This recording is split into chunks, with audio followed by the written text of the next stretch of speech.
Soaps and detergent वाले topic पे आते हैं। तो अगर यहाँ पे इस सोप मॉलिक्यूल की बात करते हैं तो देखो यहाँ जिगजैग लाइन दे दी है। तो इस टॉपिक की 100% क्लैरिटी के लिए कुछ चीज़ें आपको पता होनी चाहिए जो कि अपन यहाँ डिस्कस करेंगे। तो जो ऑर्गेनिक कंपाउंड्स होते हैं ना, उनको रिप्रेजेंट करने के लिए कुछ फॉर्मूला होते हैं।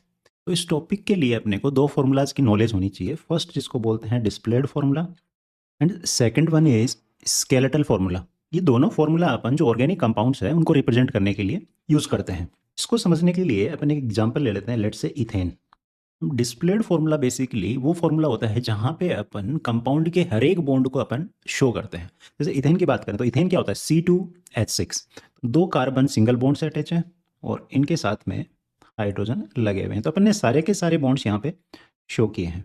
और स्केलेटल फॉर्मूला के अंदर सिंपली आप क्या करते हो, जैसे दो कार्बन है इस कंपाउंड में तो आप एक स्ट्रेट लाइन ड्रॉ करते हो। तो यहाँ पे आपको ऑटोमेटिकली समझना है कि ये दो एंड्स पे यहाँ कार्बन लगे हुए हैं और उस कार्बन के साथ में हाइड्रोजन जुड़े हुए हैं। तो इस तरीके से अगर स्ट्रेट लाइन दी हुई है तो समझ जाना कि this is the skeletal formula of ethane. इसी तरीके से मान लो प्रोपेन है, तो प्रोपेन में अपने 3 कार्बन होंगे इस तरीके से और यहाँ पे इस तरीके से हाइड्रोजन्स जुड़े होंगे। तो अगर प्रोपेन का स्केलेटल फॉर्मूला अपन लिखें तो क्या होगा, तो देखो यहाँ पे इस तरीके से एक स्ट्रेट लाइन, तो इसके दो एंड्स पे 2 कार्बन आ गए, अब एक कार्बन और बचा है तो अपन इस तरीके से इसको रिप्रेजेंट कर देते हैं। तो ये अपना क्या हुआ, this is skeletal formula of propane. अब अगर मान लो फंक्शनल ग्रुप आ गया, तो फंक्शनल ग्रुप के लिए मैं ले लेता हूँ लेट्स से इथेनोइक एसिड। अब इथेनोइक एसिड अपना होता है इस तरीके से, यहाँ पे अपना एच जुड़ा है। इथेनोइक एसिड अपने को पता है CH3COOH होता है ना।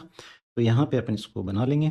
यहाँ पे इस कार्बन के साथ डबल बॉन्ड O बनता है, फिर उसके बाद में यहाँ पे OH अटैच्ड रहता है। अब जब इसका स्केलेटल फॉर्मूला लिखते हैं अपन, तो यहाँ पे ये जो कार्बन और हाइड्रोजन, हाइड्रोकार्बन जो चेन है ना, इसको अपन स्ट्रेट लाइन से रिप्रेजेंट करते हैं। जैसा अपन ने यहाँ पे किया था, ये हाइड्रोकार्बन ही तो है, बट ये जो ग्रुप ऑफ हाइड्रो एटम्स हैं ये अपन रिप्रेजेंट करेंगे, दिखाएंगे वहाँ पे किस तरीके से। अगर मैं इसको रिप्रेजेंट करता हूँ तो ये वाला होगा कुछ इस तरीके से।